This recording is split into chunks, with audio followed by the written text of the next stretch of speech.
Hey there, this is Lula LV.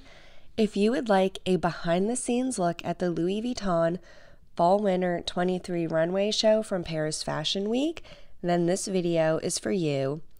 We'll take an up-close look at the pieces in this collection, a sneak peek of the exclusive VIP after-show dinner, and I'll show you new bags for Fall/Winter that you didn't see on the runway.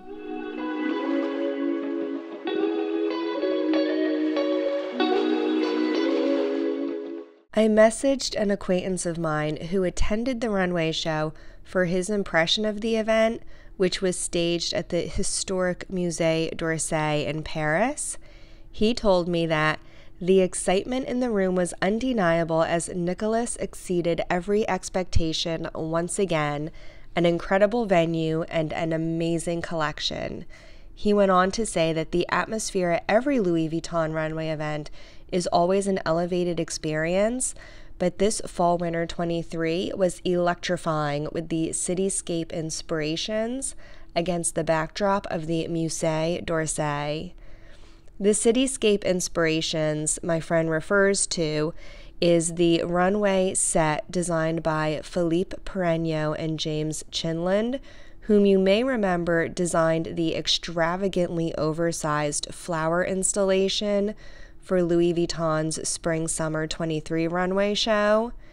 Chinland and Perregno's latest design for Louis Vuitton was made to replicate an old cobblestoned Paris city street, complete with sound effects that filled the space with echoes of busy city life and the model's heels tapping on the cobblestone. This Fall/Winter 23 collection was creative director Nicolas Ghesquier's love letter to the city of Paris.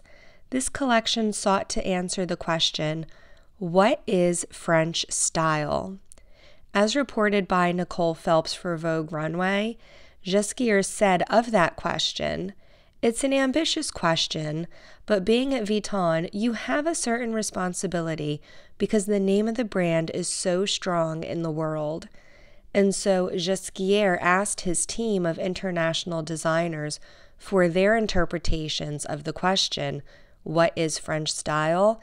And their answers are what Ghesquier captured in this collection. In addition to trying to define the ever-elusive French girl style, this collection was also a refreshing counterbalance to the prior Spring/Summer collection, where minute details such as zipper pulls and snaps were enlarged to playfully oversized proportions. While this collection still subtly played with proportions, as well as layering different materials and textures for really dynamic looks, the beauty of this collection was in the details that we could not see in the runway photos. In her coverage for Vogue Runway, Phelps also noted the incredible attention to detail that Ghesquier put into the ready-to-wear. She noted that a coat that appeared to be wool was actually leather, embossed and then printed to appear to be a wool coat. I was also particularly taken by the shoes we saw early in the runway show that appeared to be Mary Jane's styled with white socks, but were in fact leather boots. If you're enjoying this video so far, please take a quick minute to like this video. It's a small thing that helps me out a lot. And if you would like to catch future videos on Louis Vuitton new releases, collections, unboxings, and luxury reviews, then please subscribe to my channel so you don't miss future videos. Now, returning to the Louis Vuitton show at Paris Fashion Week, of course, Fashion Week isn't just about the runway shows and the fashion. It's also filled with exclusive parties and events, including Louis Vuitton's private after-show dinner. Limited to only 100 guests, this VIP event was hosted at the historic Hotel de la Marine. Dinner featured a menu created by Michelin-starred French chef Helene de Roze, and my personal favorite touch, each place setting came complete with a Louis Vuitton luggage tag repurposed as a napkin ring.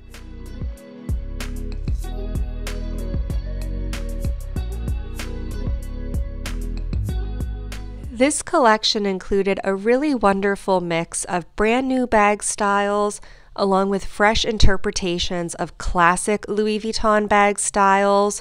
We'll take a look at bags we saw on the runway, as well as additional bags from the re-see afterwards that did not make their way onto the runway. This collection was just unveiled less than a week ago as of recording this video, so we don't know yet which styles will be making their ways into the boutiques and which ones will not. We, of course, don't have any pricing information as well. This collection should be hitting stores by September, so hopefully by around August, we will know more information regarding what styles will be going into production and how much they will cost. I will, of course, put out an updated video with all of that information sometime around August, September, as soon as we have those details. So make sure you're subscribed to my channel if you don't want to miss that. Now let's talk through all of the bag styles that we saw on the show and the re-see. Starting out with the monogram bags, we saw a few new monogram styles, including this camera box. I loved all the details with the studs along the top and the bottom. I also love that it has a touch of reverse monogram. There's also this slouchy shoulder bag with a braided chain handle, and it looks like a really interesting hardware detail on each side. Unfortunately, I couldn't get a better photograph of that. We also saw a new interpretation of the Dauphine. This is a larger top handle style that I personally haven't seen before. We also saw a new saddlebag style version on the runway. This I really loved. It's in monogram canvas with the reverse monogram around the side and the bottom. I particularly like this bag. Let me know what you think of it in the comments section below if you think this will be popular. Another new bag we saw was this really cute hard-sided clutch. This photo is from the runway. There is one key difference between the bag that was shown on the runway versus the bag shown at the re-see event afterwards, so I will point that out in a minute. Here is the clutch from the re-see. There's a black leather version in the back. This clutch comes with a gold tone chain as well as a longer leather crossbody strap. Here's a look at the inside. And you'll notice this monogram version from re-see has a gold trim along each side on the left and the right. But the version we saw on the runway had a leather trim on each side. I'm not sure which version, if either version, will be produced. Here's the leather version as well, and this has a different style top handle. We also saw it in this marbleized wood and acrylic version and this blinged out crystal version as well. There was also the classic petite malle in a monogram canvas with the black leather trim. I think this will be very popular with petite malle collectors, as well as this new version in acrylic and wood. And it has tan leather trim that looks to me to be a treated leather, not an untreated vachetta leather. It also comes in the hard-sided speedy trunk. And the hard-sided speedy trunk here is in monogram canvas as well. I am really looking forward to seeing this piece as well as seeing how much it will be priced at if this goes into stores. Another new bag we saw was this crossbody style in smooth leather. It looks to me to be a calfskin. This reminds me a lot of the Pochette Métis, but a bit more of a mature version of it. Another theme we saw in the runway bags was this puffy leather, looks like maybe a lambskin to me, that's embossed, and I really love the fun colorways this comes in We saw brown at the beginning, but also various red, blue, and white colorways.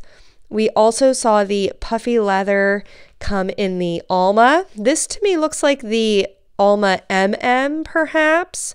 We also saw the Alma MM on the runway with this graphic Louis Vuitton print across the front. A new bag style that really encapsulated this collection is this fun street sign inspired bag that says Louis Vuitton Paris 1854, which is of course the year Louis Vuitton was founded.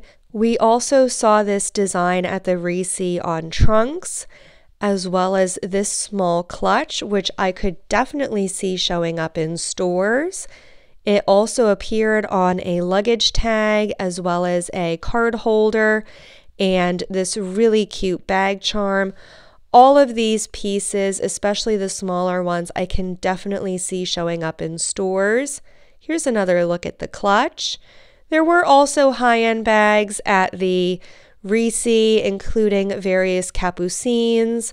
I love this one with the embroidered flowers on it. It's just a very beautifully intricate design. And of course, the pièce de résistance of all the bags and trunks that we saw in this collection is this trunk of the Place Vendôme. Here's a look at the interior of this trunk from the Reese after the show. Of course, Place Vendôme is an important historic landmark for the city of Paris. Plus, it is home to Louis Vuitton's Vendôme location in Paris. So I think this really encapsulates and beautifully represents this collection as Nicolas Ghesquier's love letter to the city. This piece will not be mass produced for boutiques. It will be available by order only and will be extremely expensive if you happen to be interested in this piece. That's everything I have to show you from the fall-winter Louis Vuitton collection that was shown in Paris during Paris Fashion Week. I hope you enjoyed this video. If you did, please give it a thumbs up and please subscribe to my channel for more videos on Louis Vuitton. As soon as we get more information about which pieces will be making their ways into boutiques in September, I will give you an update on that information. I hope you enjoy the rest of your day, and don't forget to come back every Wednesday and Friday for new videos. I'll see you in the next one. Bye-bye now.